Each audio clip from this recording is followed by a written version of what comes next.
You're listening to the Weekend Sport Podcast with Jason Pine from News Talk ZB. News Talk ZB, Super Bowl 58 tomorrow, Kansas City Chiefs, San Francisco 49ers, 12:30 start New Zealand time. The whole thing takes about 4 or 5 hours. So even if you don't catch the start, you can tune in at stages across the afternoon and get involved in it. But Super Bowl isn't just about the game. It's about the halftime show with Usher headlining this year. And of course, it's about the television commercials. It is perhaps the only time in the year when people tune in specifically to watch the ads. Dr Ayalla Ruvio is an associate professor of marketing at Michigan State University's Broad College of Business. She's an expert on retail and marketing strategies as well as consumer behaviour and trends. And she joins us now. Dr Ruvio, thank you for taking the time. How big a part of Super Bowl Sunday are the television commercials? Thank you for having me. A big part. The Super Bowl is probably the only event that people are expecting and looking forward to see the commercials. So it starts weeks before and will continue months after. It's all about the commercials. Normally the commercials in the Super Bowl are a bit different than the regular commercials. They will be more tuned to creating connection with the consumers, raise awareness, signal with, especially with new companies, signal that we are here, we have arrived. Because, 30 seconds commercial at the Super Bowl is almost $7 million. So, that's a lot of money. Company can do a lot of things with $7 million. Some company, that's more than their yearly marketing budget. So for a company to be, part of this event and to be able to have a 30-second, sometimes even a whole minute of a commercial, that says a lot about the position of the company in the market, its positioning with relation to its competitors, and how prominent the company is. So it's much more than just a commercial when it comes to the Super Bowl. And the 7 million you talk about, that's just to book the space, right? Then you have to produce the commercial. And these have to be almost motion picture-like in terms of their quality, celebrities, the use of production values. We're talking a lot more money to produce these commercials, aren't we? Absolutely. And a lot of thinking goes into that too, because as you said, it's 30 seconds of a story. And a lot of time it's 30 seconds of a story of a brand and what the brand stands for and what the brand means and what consumers the brand wants to attract. But it's also, and especially this year, the expectation is that the commercial will be much more entertaining than ever because, the economic situation is not that secure. There's a lot of insecurity. Political issues are coming to play. So there's political insecurities, both in-home, domestic political insecurities, because we are, reaching our election, but also international. We see conflict across the world. And this kind of weighs a lot on the consumers overall. So I think that this year companies will want to have commercials that are more entertaining than ever, rather than, the heavy duty commercial that maybe send out some kind of a message, a political message, or, social message. I think we won't see much of that. The other phenomenon that has hit the NFL in recent times is the romance between Taylor Swift and Travis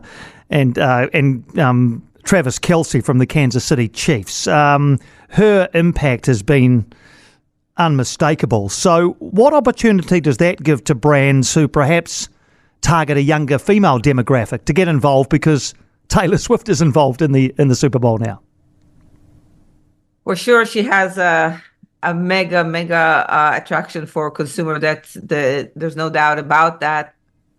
And there was a lot of debate whether or not she's gonna be the main event during halftime or not. So there were a lot of rumors around that.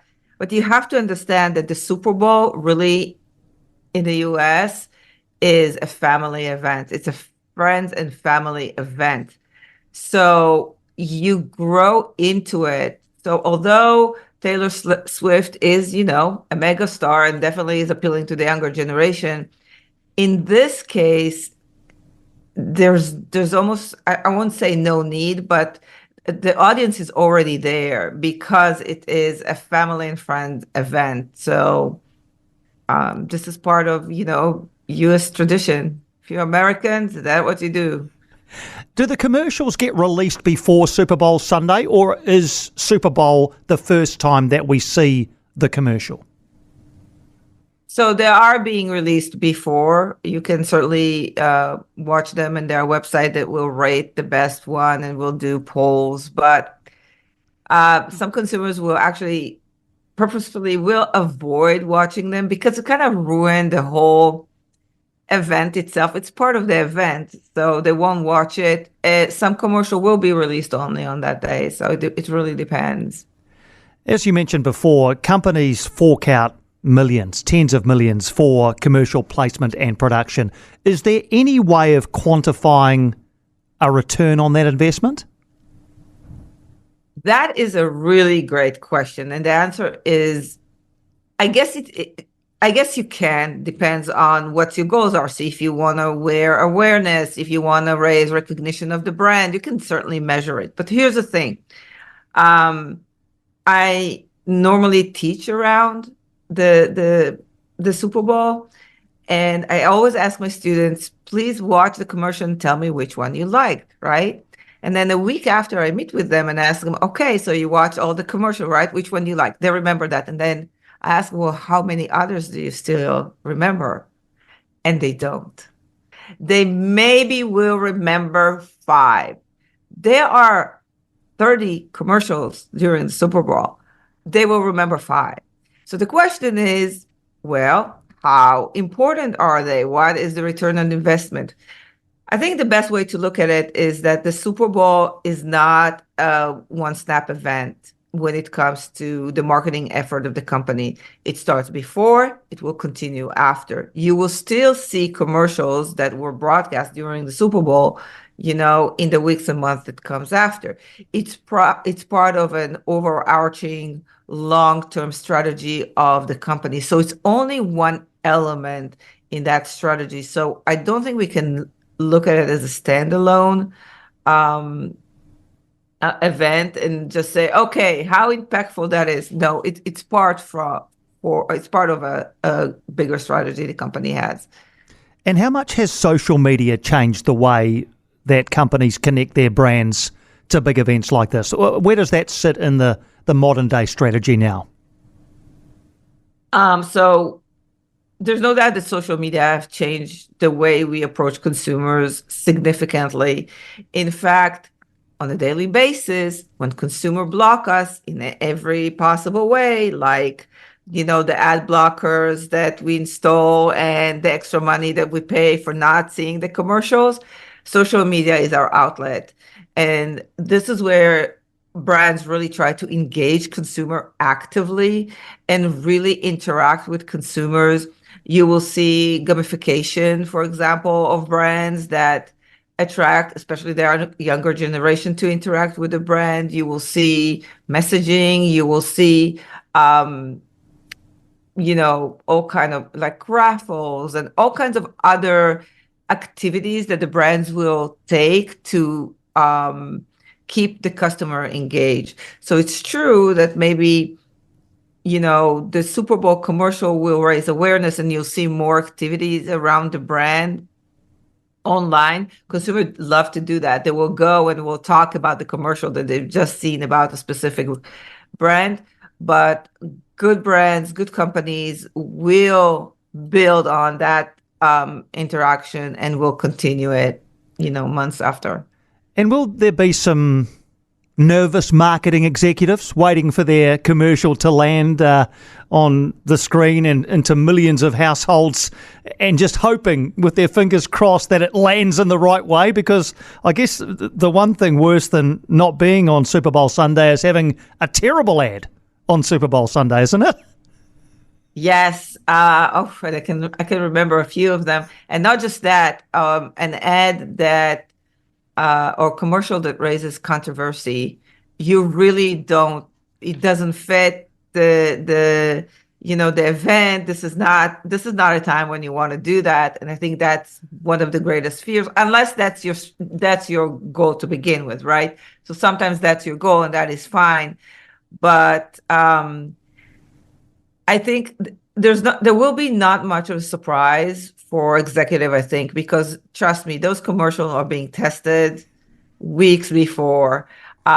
If you want to have a funny commercial, you have to make sure it is funny and not weird, right? And not annoying. You want to make sure that it is funny, and that your target audience enjoyed it. Remember, companies don't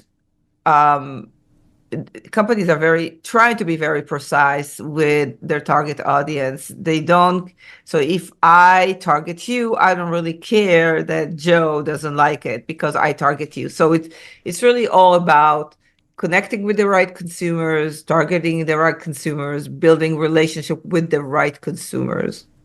Dr. Ruvio, it's been such an insight having you join us. So we've got nothing like this in little old New Zealand down here, population of just 5 million. But Super Bowl Monday, as it is here with the time zone changes, is a big deal for us as well. But we really appreciate you joining us and giving us some insight into the commercial side of Super Bowl. Thanks for your time this afternoon. Thank you for having me, and enjoy your Monday. Thank you very much, Dr. Ruvio. Dr. Ayalla Ruvio there, Associate Professor of Marketing at Michigan State University's Broad College of Business. For more from Weekend Sport with Jason Pine, listen live to News Talk ZB weekends from midday or follow the podcast on iHeartRadio.